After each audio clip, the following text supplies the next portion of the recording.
빅터뷰 시간 출발해 보겠습니다. 오늘은 메리츠증권의 임성우 부장과 함께합니다. 부장님 어서 오세요. 안녕하세요. 네, 와 하반기 힘드네요. 저뿐만 아니라 모든 시장 참여자분들이 굉장히 힘든 시간을 보낼 수도 있다라는 생각이 듭니다. AI 패러다임 하에 주도 섹터들의 조정이 나타나고 있고 그것을 대체해줄 무언가가 없는 상황에서 빅테크 종목들의 변동이 커지니까 시장 분위기가 국내도 같이 좀 안 좋아지고 있는 것 같습니다. 어떻게 바라봐야 될지 일단 시장 꺾였다라고 보십니까? 어떻습니까? 저는 꺾인 건 아니라고 봅니다. 음, 예. 그러니까 지금 시장이 굉장히 가파르게 하락하고 있는데 이 하락의 본질이 뭔가를 우리가 더듬어 봐야 돼요. 네. 이 하락이 시작됐던 초기가 뭐였냐면요. 미국의 헤지 펀드 언와인딩이었습니다.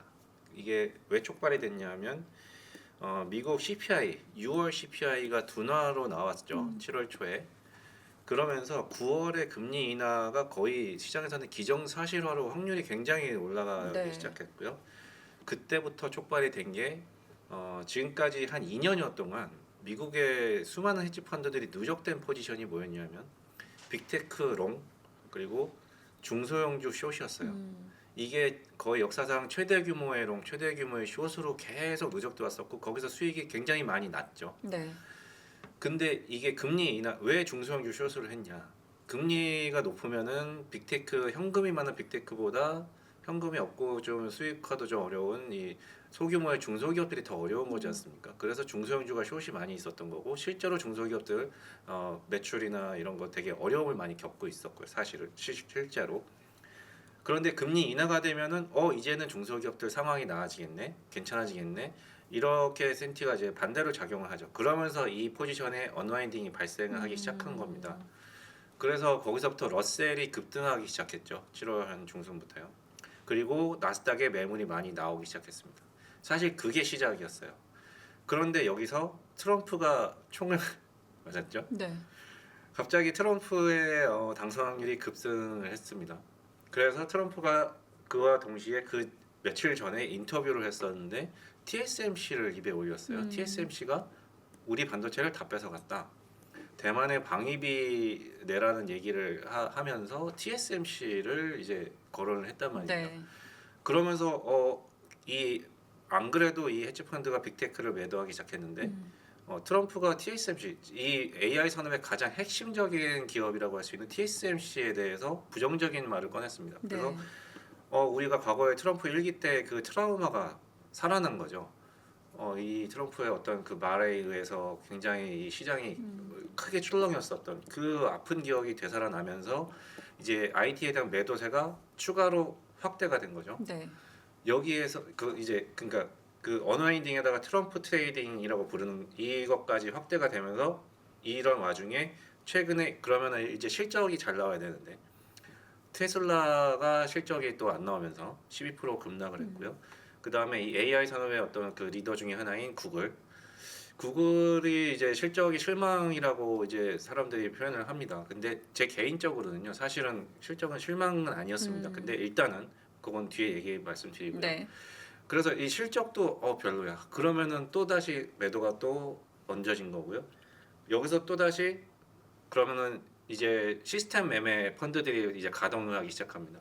CTA라고 부르는 펀드가 많이 있거든요. 미국 네. 시장에는 이제 선물과 그러니까 파생 상품과 연계해서 이 시스템 매매 다양한 전략을 갖고서 이제 알고리즘 매매를 하는 펀드들을 일컬어서 그렇게 표현을 하는데요. 특히 추세 추종 전략이 많은 비중을 차지합니다. 그러니까 나스닥이 이제 급락을 이제 그 매물이 촉발되면서 급락을 하고 있으니 여기에서 이제 시스템 매매가 발동을 한 거죠.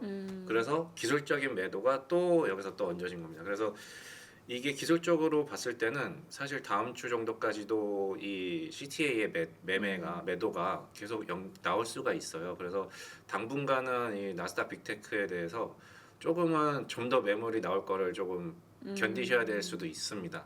근데 이제 그게 이제 시장 하락의 본질이고요. 네.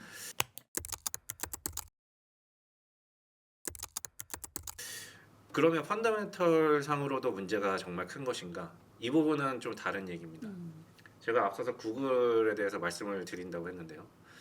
구글에 대해서 지금 안 좋게 생각하는 분들의 논리가 뭐냐면 먼저 AI 산업에 대해서 비관적으로 부정적으로 제시했던 측면의 논리가 뭐냐면 AI로 돈 버는 기업은 엔비디아밖에 없다. 네, 이거였거든요. 나머지 서비스라든지 이런 소비자 확대가 되면서 AI가 수익화되는 거를 누가 보여줄 것이냐, 이게 이제 부정적인 얘기의 근간인데요. 구글의 순다르 피차이 CEO가 이제 컨콜에서 AI 수익화가 좀 시간이 걸릴 수 있다, 이런 얘기를 했단 말이죠. 그 역시나 이거 봐라 하면서 이제 촉발이 된 건데요. 사실은 저는 왜 그런 얘기를 했는지 잘 모르겠습니다. 왜냐하면 수익화를 보여줬거든요. 구글의 여러 그 실적 부문에서 클라우드 부문이 가장 그 AI가 가장 지금 빠르게 접목되면서 지금 나타나는 부분인데요. 마이크로소프트도 마찬가지고요. 클라우드 부문의 이익률이 영업 마진율이죠. 영업이익률이 계속 우상향하고 있습니다. 네. 이거는 특히 AI가 도입된 2023년, 24년 들어서 더 좀 가팔라졌거든요. 원래 5%도 안 됐었습니다, 마진율이. 근데 이게 1분기, 2분기 연이어서 10%대 마진율이 계속 나왔거든요. 그리고 영업이익 자체가 한 3배 정도 증가했어요. 네. 전년 대비해서 구글 클라우드 부분에. 이거의 이유가 AI 때문이다라고 분명히 기여도를 언급을 했고요. 회사에서도. 그런데 그러니까 AI의 수익화가 눈에 보이는 상황이, 물론 구글 클라우드가 전사적인 건 아니죠. 구글이나 회사 전사적인 이익을 AI가 끌어올린다, 이거로 말하기는 아직 이르긴 건 맞습니다. 근데 클라우드 부분에서 분명히 AI가 나타나고 있고요. 그런데도 불구하고 약간 수익화에 대한 얘기를 한 거는 약간 전사적인 얘기를 한 거라고 저는 생각이 듭니다. 그래서 이거를 전체적으로 AI 산업은 돈이 안 돼. 돈이 너무 많이 들어가, 여전히 비용만 쓰고 있어. 이렇게 비관적으로 해석하기엔 너무 이른 시점이고요. 그런데도 불구하고 구글과 같은 회사들은 클라우드에서 이미 수익화를 보여주고 있는데도 약간 이거는 좀 안 보고 있는 것 같아요. 제가 봤을 때 시장. 네. 네. 자, 어떤 신사업이든 마찬가지죠. 뭐 아마존이 80년대, 90년대 처음 생겨났잖아요. 처음부터 돈 벌었나요? 못 벌었죠. 네이버, 쿠팡 이런 어떤 그 새로운 혁신을 일으켰던 플랫폼 기업들이 초기에 돈을 버는 게 아니죠.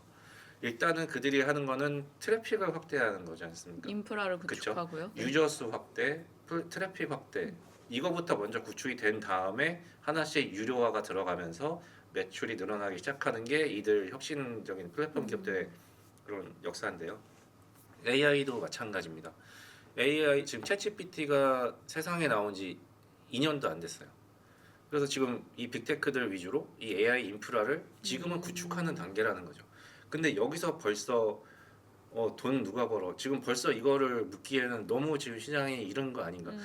닷컴 버블과 연계하면서 야 이것 봐, AI도 역시 이거 버블이야, 돈 못 벌잖아, 이렇게 얘기하기에는 약간 너무 저는 이르다라는 생각이고요. 그럼에도 불구하고 구글은 클라우드에서 돈을 벌고 있다. 그리고 마이크로소프트도 다음 주에 7월 말에 이제 실적 발표가 나올 건데요. 저는 뭐 모르지만 일단 클라우드나 여러 가지 AI 수익화가, 특히 마이크로소프트가 이제 엔터프라이즈 쪽으로 이제 클라우드라든지 또 코파일럿, 이 오피스에 AI가 많이 적용돼서 가장 그 빠르게 적용하는 업체이기 때문에 네. 마이크로소프트의 실적이 상당히 전 중요하다고 보는데 시장을 실망시키지는 않을 거라고 저는 봅니다. 왜냐하면 1분기도 가이던스가 좀 괜찮았었거든요. 그러니까 투자가 많이 들어감에도 불구하고 마진율이 더 올라갈 것이다라는 가이던스를 줬었기 때문에 그 부분을 충족을 해준다면 시장의 어떤 이 우려는 좀 마이크로소프트로 인해서 해소가 되지 않을까라는 일단 좀 그런 기대를 좀 하고 있고요. 네. 이게 하락의 본질, 지금의 시장의 모습이라고 저는 말씀드릴 수 있을 것 같습니다. 헤지펀드의 포지션 변화, 그리고 트럼프 트라우마로 인한 움직임, 거기에다가 이제 시스템의 좀 기계적인 수급 움직임까지 더해지면서 빅테크의 흔들림이 꽤 커지고 있는 상황인데, 그 안에서 AI 패러다임의 변화가 있느냐, 주도주로서 정말 의심을 벌써 할 시기인가에 대한 질문을 던져주셨고, 일단 알파벳 실적에 대한 평가는 너무 과도하게 비관적이었다라고 이렇게 평가를 내려주셨네요. 알파벳과 AI 패러다임의 추후의 흐름에 대해서 한번 좀 생각하게 되는 그런 답변을 주신 것 같습니다. 미국 쪽에서는 얼추 시장에 대한 얘기는 다 얘기를 해주셨기 때문에, 그리고 부장님의 뷰가 녹았기 때문에 넘어가려 했는데, 그래도 정치적인 요거 하나는 짚고 가야 될 것 같아요.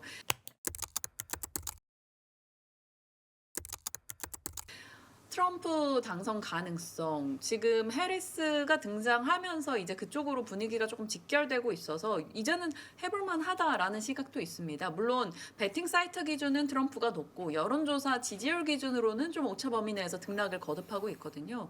어느 쪽으로 무게 두세요? 일각에서는 뭐 누가 되든 간에 장기적 관점에서 5년, 10년 되고 돌아보면 이건 너무 타이니한 이슈야 라고도 얘기하시더라고요. 어떤 시각이십니까? 뭐 선거 결과가 어떻게 될지 예측하는 건 정말 베팅의 영역인 거고요. 지금 뭐 누가 될 거다라는 거는 뭐 저도 잘 모르겠습니다. 근데 분명한 거는 해리스의 기세가 굉장히 세죠. 지금 민주당의 결집이 굉장히 강하게 들어오고 있는 상황인 것 같고요. 그래서 트럼프가 당연히 되라고 생각했던 게 까봐야 알겠네라고 일단은 좀 변한 것 같긴 합니다. 그러면은 우리가 대비해야 될 거는 그럼 이 사람 누가 되건 간에 그러면 우리는 어떻게 누가 되든 간에 좋을 거, 누가 되든 간에 안 좋을 거, 혹은 누가 됐으면 좋을 거 안 좋을 거 이걸 좀 우리가 미리 대비를 해놔야 되는데 누가 되든 간에 좋을 게가 제일 궁금해요. 네 누가 되든 간에 좋을 거는 저는 IT라고 봐요. 결국엔 다시 왜냐면은요 그 해리스가 등판하기 전으로 돌아가 보죠. 네. 트럼프가 TSMC를 언급하고 그래서 빅테크가 매도가 많이 나왔는데요. 사실은 트럼프의 공약이 이미 다 공개가 돼 있어요. 자기가 대통령이 되면 어떻게 하겠다. 트럼프는요 바이든 정부보다 오히려 AI 산업에 더 적극적입니다. 맨해튼 프로젝트라는 걸 다시 하겠다라고 언급까지 했어요. 네. 맨해튼 프로젝트 뭔지 아시죠? 네. 그 핵무기를 개발했던 비밀리에 대규모 정부에서 대규모 자금이 들어가야 되는 프로젝트거든요.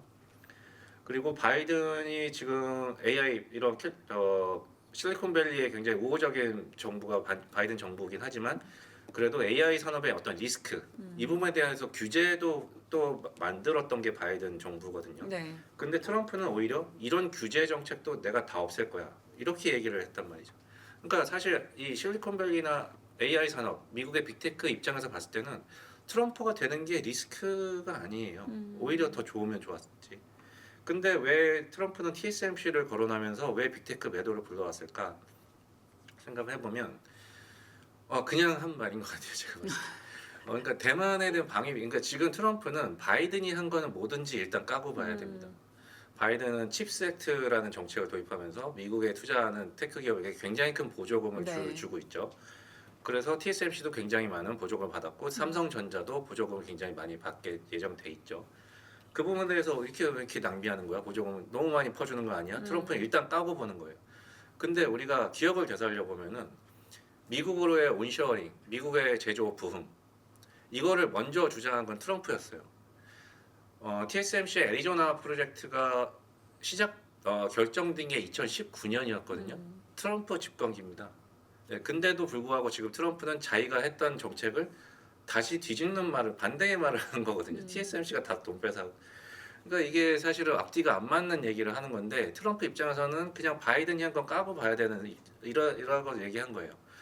그러니까 TSMC가 만약에 배제되거나 TSMC를 막는다거나 만약에 이러면은요, 그 미국의 빅테크는 그냥 그 순간 올스탑입니다. 트럼프가 그걸 모를 리가 없거든요.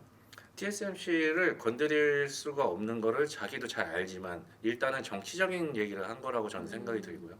그래서 그 부분에 대해서 시장이 트럼프에 대한 트라우마 때문에 매도가 많이 나왔지만 이거를 우리가 정말 TSMC 어떻게 되는 거 아니야? 그렇게 생각할 것까지는 없습니다. 네. 왜냐면 트럼프 자체가 이거에 대한 취지를 공감하는 사람이기 때문에 미국의 투자에 공감하는 사람이기 때문에 그거를 그렇게 생각하실 필요 없고요.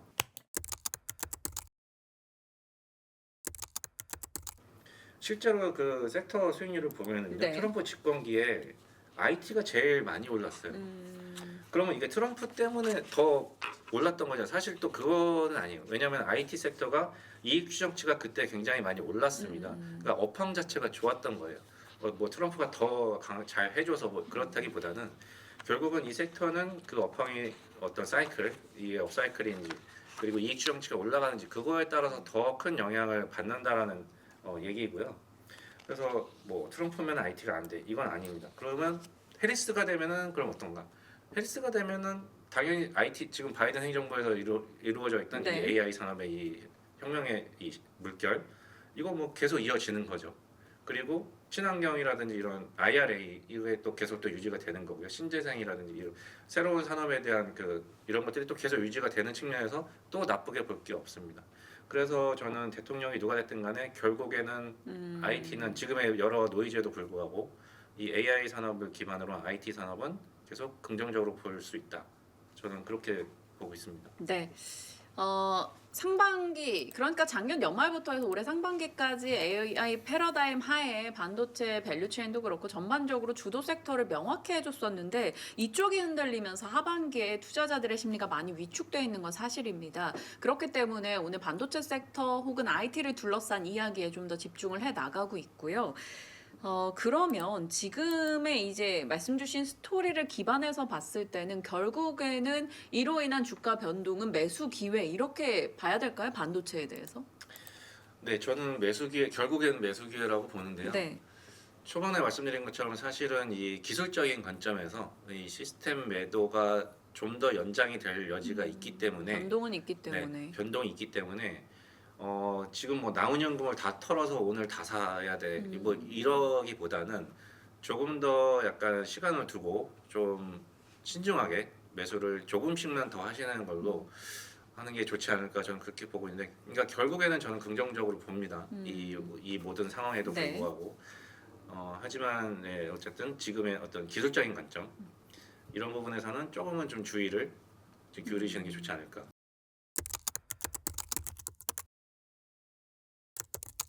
우리나라 투자자 입장에서 메모리 반도체부터 말씀을 먼저 드리면, 네.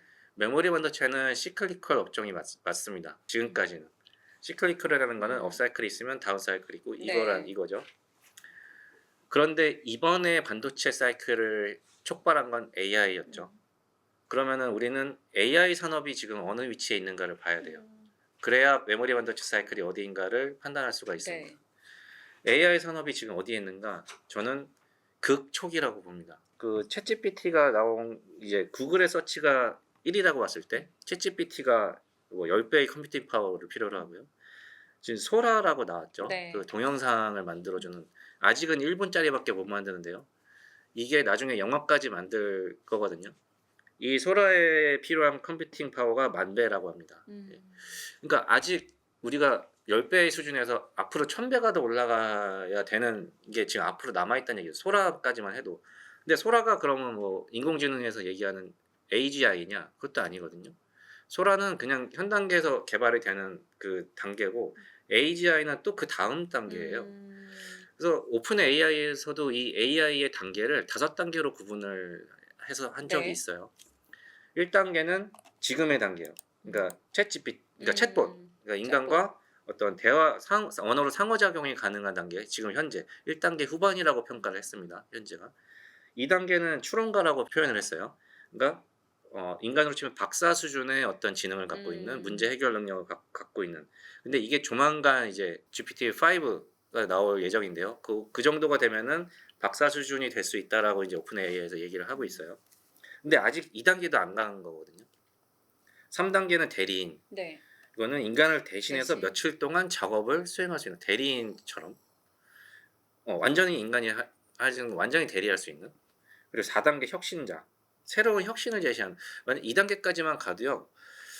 뭐 인간의 수많은 질병이라든지 구조적으로 안고 있는 인류의 문제들이 있잖아요. 이런 것들에 대한 어떤 혁신이 제시될 수 있는 뭐 그런 단계라고 보는 것 같아요. 네.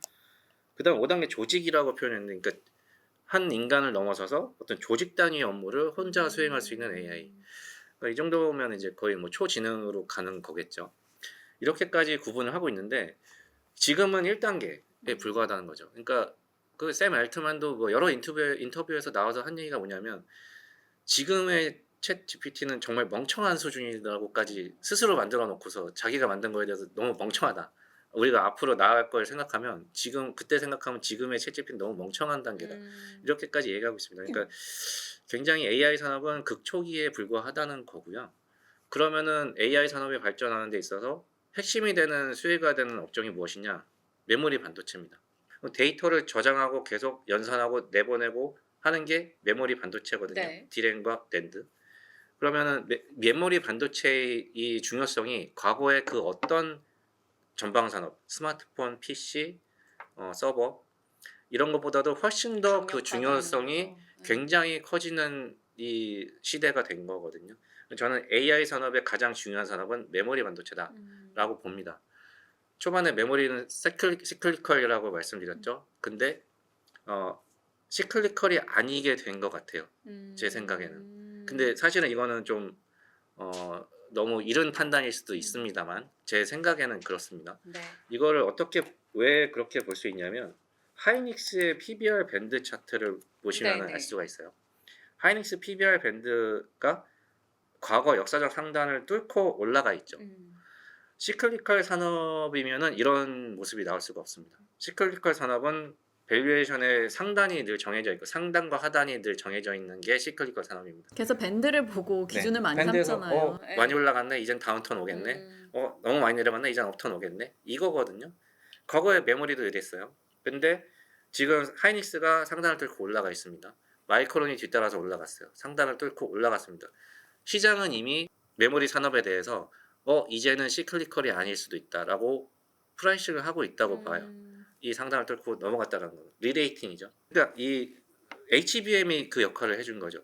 원래 메모리는 시간이 가면 갈수록 집적도가 늘어나지만 가격은 계속 떨어지는 게 메모리였지 않습니까? D램이 그냥 누가 만들어도 똑같은 메모리. 삼성전자 가서 사도 똑같고요. 하이닉스 가서 사도 똑같습니다. 근데 HBM이 그게 아니죠. HBM은 맞춤형 반도체예요. 각각의 테크 업체들이 나는 이 정도 수준. 이거는 점점 더 로직이 이제 HBM4로 가면은 로직이 베이스 다이로 들어오기 시작하면서 더 맞춤화 됩니다. 네. 그리고 공급 업체가 가격 결정권을 갖고 있어요. 엔비디아가 하이닉스한테 선수금을 많이 주죠. 뭐 조단위 선수금 받았다 뭐 이런 얘기도 있습니다만 공급이 부족하고 맞춤형 반도체이기 때문에 먼저 선수금을 주고 내가 물량을 확보하는 거죠. 시클리컬 산업에서는 나올 수가 없는 현상입니다. 그래서 이 HBM이라는 굉장히 중요한 카테고리가 메모리 반도체로 들어오면서 메모리가 더 이상은 시클리컬이 아닌 그냥 추세적 우상향 성장 산업으로 바뀔 수 있는 지금 초입이라고 보여지거든요. 그래서 이 HBM이 뭐 벌써부터 공급 과잉이네 이런 얘기를 하시는 분들이 있는 것 같은데요. 저는 HBM 산업도 HBM4부터 시작인 것 같아요. 아직까지는 시작에 불과하다. 3E까지는 초기 단계에 불과하고 AI가 아까 극초기라고 네. 말씀드렸다시피 연관해서 HBM은 계속 똑같이 늘어날 수밖에 없거든요. 그래서 HBM도 극초기에 불과하고 HBM4부터 12층, 16층으로 늘어나죠. 거기서부터 사실은 그 극대화 용량의 극대화나 물량의 극대화가 시작이 된다. 저는 그렇게 보고 있어서 이 메모리 산업에 대해서 AI에서 특히 우리나라가 굉장히 수혜죠. 메모리 반도체를 잘하는 네. 나라니까요. 그래서 저는 긍정적으로 이 단기적인 노이즈가 있습니다만 이거를 중장기적으로 매수 기회로 보셔야 되지 않나 이렇게 보고 있습니다.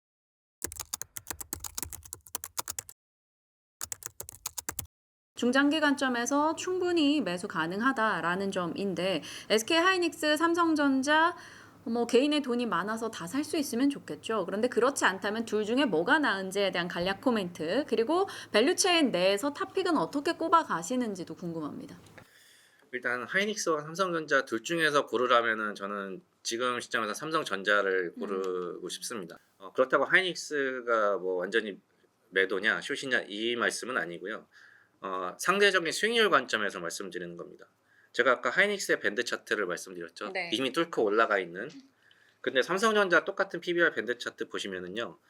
얘는 역사적 밴드 상단도 아니고 중단에 있어요. 중간에 예, 있네요. 여전히 네. 중간에 있어요. 왜? 엔비디아의 HBM 못 들어갔으니까. 그 마이크론이 연초에 HBM3 이 엔비디아의 퀄 승인 받았다고 나오면서 마이크론이 하이닉스의 퍼포먼스를 따라갔거든요. 마찬가지로 삼성전자가 엔비디아의 HBM3는 들어갔다고 지금 요새 나오고 있죠. 네. 근데 3E 이제 좀 더 하이엔드 이쪽이 통과가 됐다고 나오면 저는 마이크론의 퍼포먼스처럼 삼성전자가 급하게 밴드 상단을 뚫고 올라갈 거다. 빠르게 올라갈 여지 그리고 네. 상단을 뚫고 올라갈 여지가 가능성이 굉장히 높다고 봅니다. 그래서 지금 상대적인 주가 수익률 관점에서는 삼성전자를 저는 선택하시라고 말씀을 드리고 싶고 그러면 못 들어가는 거 아니 지금 모르잖아 못 들어갈 수도 있잖아라고 할 수 있지만 저는 지금은 분명히 들어갈 수밖에 없다. 그 증거들이 시그널들이 나와요.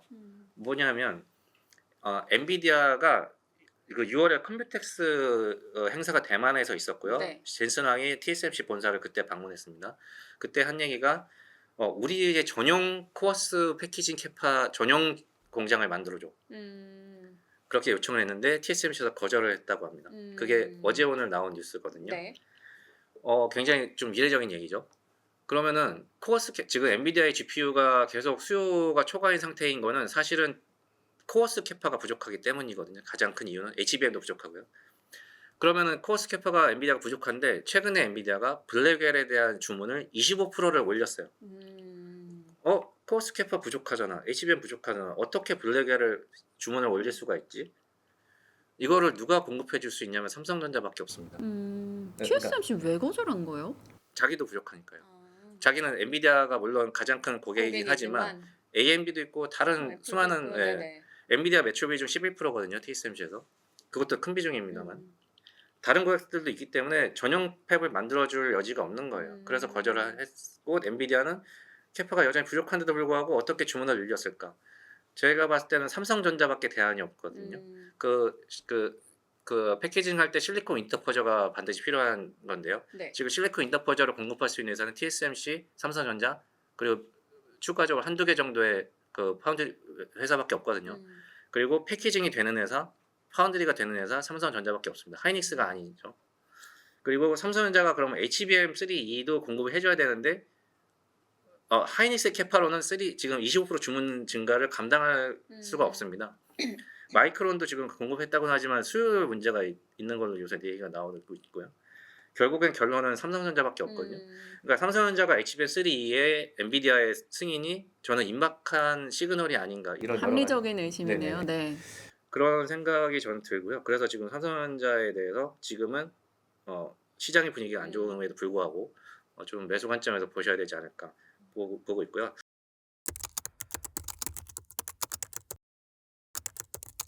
그럼 삼성의 아랫단의 종목으로는요? 대형주는 그렇고요.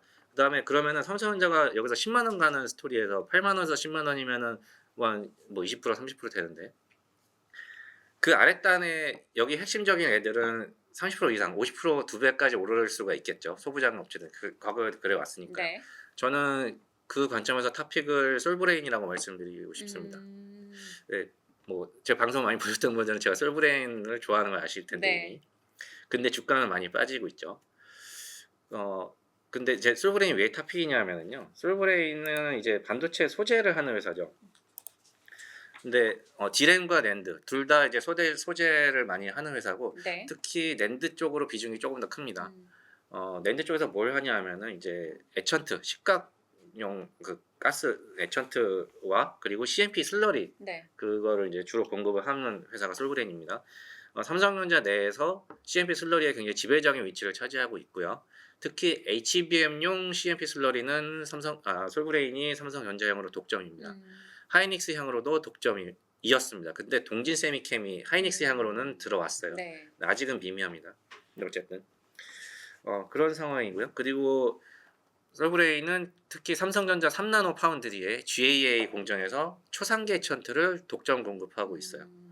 물론 아직까지 삼성전자 3나노 파운드리에 대해서 시장에서 아무도 인정해주지 않죠. 하지만 일단은 그 초상계 에천트를 독점 공급하고 있다는 부분에서 만약에 삼성전자 파운드리가 부상을 하게 되면은 솔브레인은 그 이상의 그 실적의 레버리지가 나올 수가 있는 거거든요. 그런 부분에서 좋게 보는데 그러면 삼성전자 파운드리는 좋아질 건지 이거를 또 봐야 되는데요. 지금까지는 되게 안 좋은 시각이 더 대부분입니다. 뭐 거민치도 수요 20%밖에 안 돼서 엑시노스 2500 하반기에 못 나온다. 이렇게 얘기를 했었는데요. 근데 저는 그거는 아닌 것 같아요. 왜냐하면은 최근에 갤럭시 워치 7이 공개가 됐고요. 거기에 삼성전자 3나노에서 만들어진 최초의 AP인 엑시노스 W1000이 탑재가 됐습니다.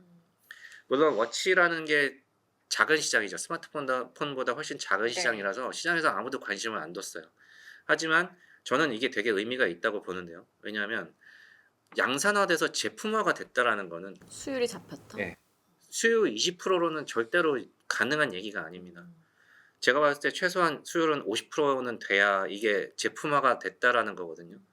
수율 50% 이상이면은 이거는 이제 진짜 해볼만 한 거예요. 그리고 엑시노스 W1000이 지금 전작에 비해서 전력 성능이라든지 어떤 그 속도라든지 이게 두세 배가량 높게 지금 성능이 나오고 있거든요. 그리고 이게 제품화가 된 거고요. 그러면은 삼성전자 3나노 파운드리 지금 괜찮다는 얘기예요. 그러면은 이제 하반기에 이제 스마트폰에 들어갈 더 큰 시장인 엑시노스 2500이 삼성전자 3나노에서 나오게 될 예정인데 저는 이것도 이제 긍정적으로 저는 기대를 하고 있는 거죠. 왜냐하면 이미 그 워치에서 이미 양산화가 됐기 때문에. 네. 그래서 저는 그 3나노에 대해서 시장에 기대가 없지만 이게 오히려 기회가 될 수 있다. 그러면 삼성전자 3나노 파운드리의 최대 수혜주는 누구냐? 솔브레인입니다. 특정한 기업에 대해서 이제 파고파고 살펴보다 보면 그 기업을 내 포트에 넣어서 끌고 갈 수 있는 힘이 생기기 마련인데 솔브레인에 대한 애정을 많이 저희 방송을 통해서도 드러내 주셨고 그 내용에 대한 추가적 업데이트 포인트까지 이렇게 한 번 더 잡아 주셨습니다. 반도체 산업 전반을 한번 싹 훑어봤다라는 느낌이 들기도 하는데요. 이런 좀 더 자세한 얘기가 듣고 싶고 또 다른 섹터와 종목에 대한 뷰가 궁금하신 분들을 위해서 또 자리를 마련하셨다고요. 네, 제가 뭐 방송에서 미처 다 못한 얘기들, 그 종목에 대한 더 디테일한 얘기들, 그리고 제가 말씀 안 드렸던 여러 가지 다른 종목들에 대한 얘기들, 그리고 뭐 AI라든지 이런 시장 전반에 대한 우리가 지금 어느 위치에 와 있고 굉장히 지금 노이즈가 갑자기 들어와 있는데 우리가 어느 위치에 있고 이거를 어떻게 봐야 되는지 좀 더 자세한 얘기를 제가 저희 도곡센터에서 좀 설명회를 통해서 좀 해드릴 예정이거든요. 그래서 8월 2일에 8월 2일. 예. 네. 오후 2시에 저희 도곡센터에서 할 예정입니다. 그래서 좀 희망하시는 분들은 미리 저희 센터 전화번호로 먼저 좀 신청을 해주시고 비용은 없습니다. 네. 그냥 시간이 되시면 듣고 싶으시면 그냥 오시면 되고요. 그 대신 미리 전화만 먼저 좀 오고 싶다 먼저 예약을 해주시면 저희가 몇 분 정도 오시는지 알아야 되니까 그렇게 할 예정이니까요. 관심 있으신 분들 좀 많이 부탁드리겠습니다. 사실 오늘 저희 방송 내용만 해도 굉장히 많은 시사점을 전달받았기 때문에 그 외의 분야에 대해서 부장님의 시각이 어떤지 굉장히 궁금해질 거라고 저는 생각합니다. 왜냐하면 저도 옆에서 들으면서 납득이 되는 부분도 너무 많았고 이렇게 본질을 흐리는 노이즈를 걷어내 주셨던 부분이 있었기 때문에 여러분들도 이제 또 무료 강연회이니까요. 한번 가셔서 궁금한 내용들 더 살펴보시고 또 도움이 될 만한 인사이트 한번 받아보시길 바랍니다. 참 알차고 재미난 시간이었습니다. 임성호 부장과 함께 했네요. 고맙습니다. 감사합니다.